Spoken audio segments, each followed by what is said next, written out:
Hello बच्चों, आप सभी का मेरे YouTube चैनल पर स्वागत है।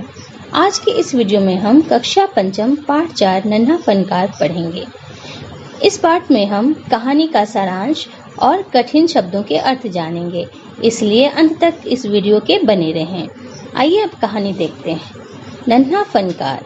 नन्हा मतलब होता है छोटा और फनकार का अर्थ होता है जो किसी भी फन यानी कला में माहिर हो। तो वह लड़का एक चकोर लाल पत्थर के पास बैठ गया। उसने जल्दी जल्दी कोई प्रार्थना बुदबुदाई और छेनी हथौड़ा उठाकर अपने काम में जुट गया। तो वह जो लड़का था वह चकोर और लाल पत्थर के पास बैठ गया और उस पर प्रार्थना बुदबुदाते हुए छेनी हथौड़ा उठाकर अपने काम में जुट गया। अक्सर जब हम किसी काम की शुरुआत करते हैं तो भगवान को याद करते हैं, प्रार्थना बुदबुदाते हैं या गुनगुनाते हैं। ऐसे ही कुछ दिन पहले ही उसने इस पत्थर पर घंटियों की कतारें और कड़ियां उकेरना शुरू किया था। लड़के ने एक अधबनी घंटी पर छेनी की नोक टिकाई और सावधानी पूर्वक हथौड़े से घंटी पर नक्काशी करने में जुट गया।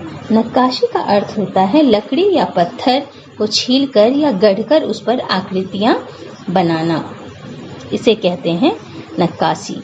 और उकेरना का अर्थ होता है उभारना या उतारना। तो जो वो लड़का था कुछ दिन पहले ही उस पत्थर पर उसने घंटियों की कतारें यानी पंक्तियां, एक के बाद एक घंटी जो पंक्तिबद्ध थी उसे उकेरना उसने शुरू किया था। और जो अधबनी घंटी थी उस पर छेनी हथौड़ा टिकाकर सावधानी से हथौड़े चलाकर वो नक्काशी करने पर जुट गया। सावधानी पूर्वक इसलिए कि थोड़ा भी इधर उधर होगा तो उसका जो आकृति है वो बिगड़ जाएगी। हथौड़े के वार से पत्थर पर जो कटाव उभरता उससे पत्थर की किरचें छितरा जाती और वह आंखें सिकोड़ लेता। जब पत्थर पर वार करता था तो छोटे छोटे कण पत्थर के उठते थे, इसलिए वह आंखों को सिकोड़ लेता था ताकि कहीं वो कण उनकी आंखों में ना चले जाए। साथ साथ धीमी आवाज में वह गुनगुनाने भी लगता था, यानी काम करने के साथ साथ वह गुनगुनाता था। उसके चारों ओर दूसरे संगत तराश भी अपने अपने काम में डूबे हुए थे। संगत तराश का मतलब होता है जो पत्थरों पे आकृतियां उगाड़ते हों या उभारते हों, वो पत्थर तराशते हैं, उन्हें संगत तराश कहते हैं। केशव 10 साल का था और अभी अपना काम सीख रहा था। पिता के एक बार करके दिखा देने पर वह सीधी लकीरों वाले और घुमावदार डिजाइन उकेर सकता था। केशव जो था वह 10 साल का था और अभी अभी उसने काम सीखना शुरू ही किया था, वो अपने पिता से। उसके पिता भी संगत राज थे और सीधी लकीरों वाले और घुमावदार डिजाइन भी वह उकेर सकता था। अब तक उसने नक्काशी का जो भी काम किया था उसमें से इन घंटियों को बनाना ही सबसे ज्यादा मुश्किल था।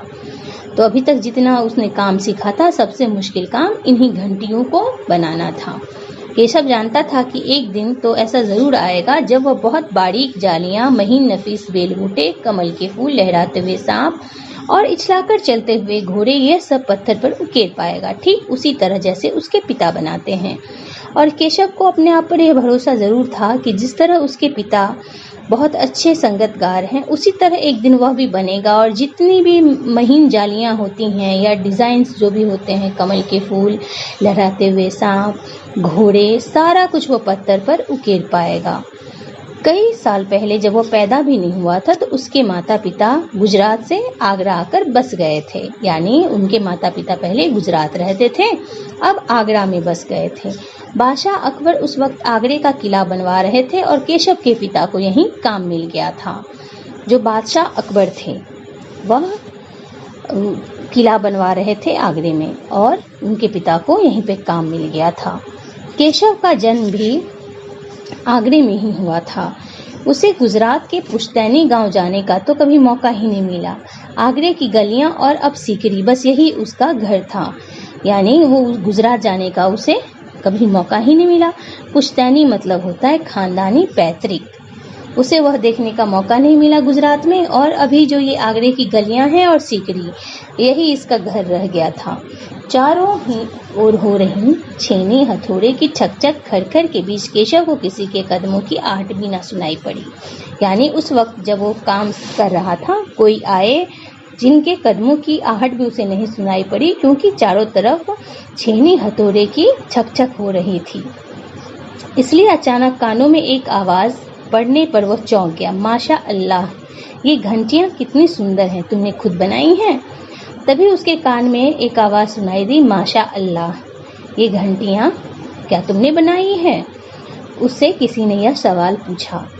पीछे मुड़कर केशव ने आंखें उठाई तो उसने एक आदमी दिखा, और जब केशव ने यह आवाज सुनी तो जब वो पीछे मुड़ा तो उसने एक आदमी को देखा। बेशक मैंने ही ये घंटियां बनाई हैं।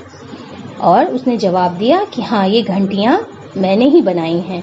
क्या मैं आपको पत्थरों पर नक्काशी करता नजर नहीं आ रहा हूँ? और केशव ने सीधे जवाब दिया कि क्या मैं पत्थरों पर जो बना रहा हूँ, नक्काशी कर रहा हूँ, आपको दिख नहीं रहा है? वो देखते नहीं, मैं ही पत्थर को तराश रहा हूँ। और केशव ने बड़ी तलखी से जवाब दिया। तलखी का मतलब होता है तपाक से, कटुता से। और सीधे सीधे उन्होंने तपाक से जवाब दिया कि मैं ही पत्थर को तराश रहा हूँ, आप देख नहीं रहे हैं? दिखता तो है। फिर सामने जो आदमी था उसने कहा, दिखता तो है, पर तुम इतने छोटे लगते हो ना। वह आदमी हंसते हुए बोला।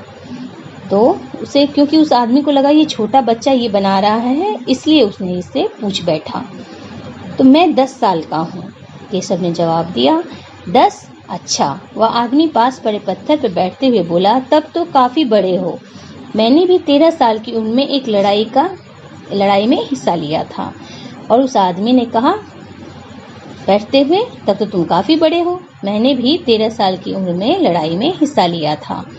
अब केशव उस आदमी को अच्छी तरह देख पा रहा था। उसकी उम्र रही होगी 30 से ऊपर, कद मंझोला, वह सफेद अंगरखा और पैजामा पहने हुए था। अंगरखा का अर्थ होता है लंबा कुर्ता। जब वो आदमी बैठ गया केशव के सामने तो केशव ने बड़े गौर से उसे देखा, तो उसे लगा कि इनकी उम्र 30 से ऊपर होगी। इनका कद जो है वो मंझोला आकार का है और उन्होंने सफेद कुर्ता पैजामा पहना हुआ है।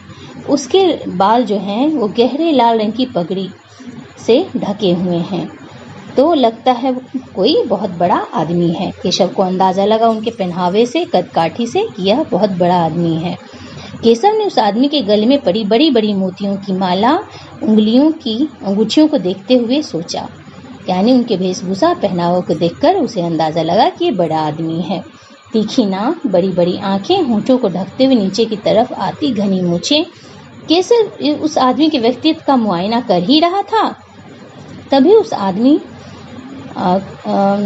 ने एक नक्काशी की तरफ इशारा करते हुए कहा, इस लड़ी में अभी काफी काम बाकी है।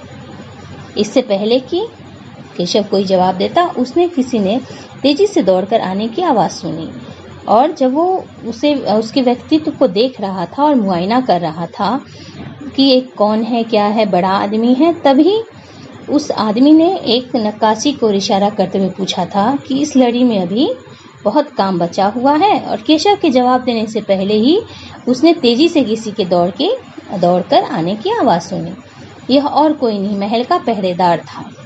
हुजूर, माफ करें, मुझे आपके आने का पता ही नहीं चला, हाँफते हुए उसने कहा।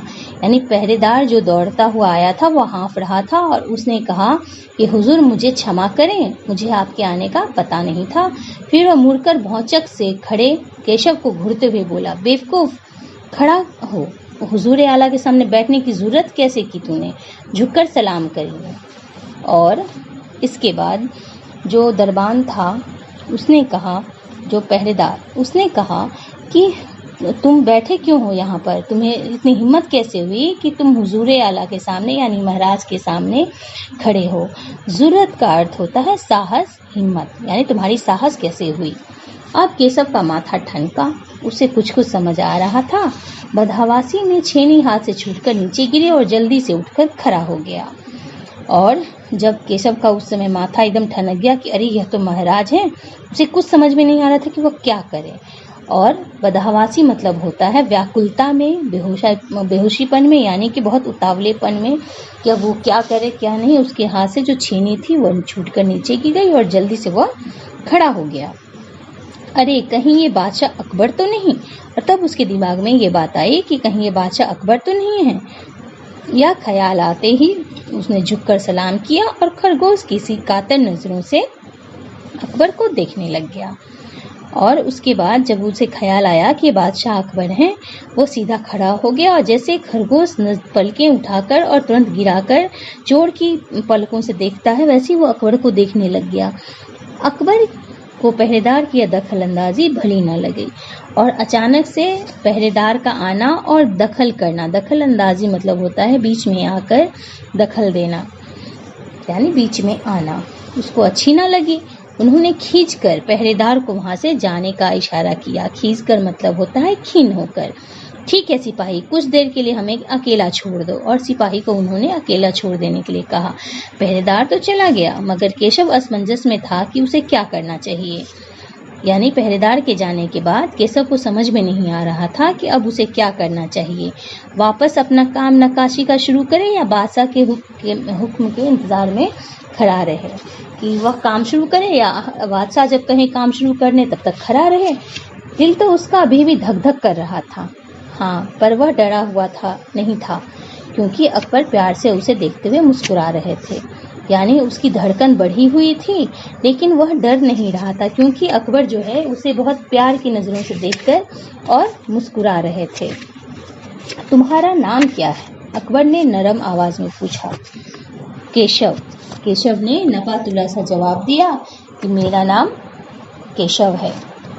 उसके बाद ठीक है। अकबर जब उलझन में केशव ने तुरंत में सिर में हिला दिया कि जब उन्होंने पूछा कि नक्काशी करना मुझे सिखाओगे, तो उन्होंने कहा हाँ मैं सिखाऊंगा, और वहीं पे बैठ गया। तब तो तुम्हें मेरे लिए हथौड़े और छेनी का भी इंतजाम करना पड़ेगा। जब केशव ने हाँ में सिर हिला दिया तो महाराज ने उसे कहा कि छेनी हथौड़े का भी इंतजाम करना होगा। केशव फुर्ती से अपने पिता के पास भागा और छेनी हथौड़ा उठाकर उल्टे पांव आ गया, और केशव दौड़ता हुआ अपने पिता के पास गया और उल्टे पांव भागा वहां से छेनी हथौड़ा महाराज के लिए लाकर। दोस्ताना अंदाज में अकबर केशव के पास जमीन पर बैठ गए और पास में पड़े पत्थर को खींचते हुए बोले, ठीक है, अब बताओ कि मुझे क्या करना है। और जब दोनों उनके पास बैठ गया अकबर और बोले कि सबसे पहले मुझे क्या पढ़ना है, कैसे मैं डिजाइन बनाऊंगा, मुझे बताओ। केशव ने संदेह भरी नजरों से अकबर को देखा। हुजूर, क्या आप यह सब करेंगे? और केशव ने संदेह भरी नजरों से इसलिए देखा अकबर को कि उन्हें लगा कि यह तो महाराज हैं, ये सीखेंगे यह काम, तो क्यों नहीं, मुझे तो विश्वास है कि मैं सीख ही लूंगा। और अकबर ने जवाब दिया कि बिल्कुल मुझे विश्वास है कि मैं सीख लूंगा। नहीं नहीं, मेरा मतलब ये नहीं था। केशव सक पका गया। दरअसल मैं कहना चाहता था कि आप इतने बड़े बादशाह हैं, ये ठीक नहीं लगता। तो उसने कहा, केशव ने सक पकाते हुए कहा कि मैं कहना चाह रहा था कि आप इतने बड़े बादशाह हैं, यह काम करना आपको ठीक नहीं लग रहा है मुझे, यानी सीखना और आपका यह काम सीखना और मुझे सिखाना। उसने कुछ अनमने भाव से कहा। अकबर हंसकर बोले, अच्छा, लेकिन पिछले हफ्ते तो मैंने मिट्टी से भरी डलिया ढोने में किसी की मदद की थी, क्या यह काम उससे भी ज्यादा मुश्किल है? और अकबर ने इसका जवाब दिया कि पिछले हफ्ते उन्होंने मिट्टी का भरा हुआ डलिया उठाने में किसी की मदद की थी, मिट्टी को ढोने में किसी मदद की थी, उससे तो ज्यादा मुश्किल ये काम नहीं है। तो बच्चों, इस वीडियो में हम इतना ही कहानी जानेंगे। बाकी की कहानी जानने के लिए और कठिन शब्दार्थ जानने के लिए हम नन्हा फनकार भाग 2 वीडियो देखेंगे।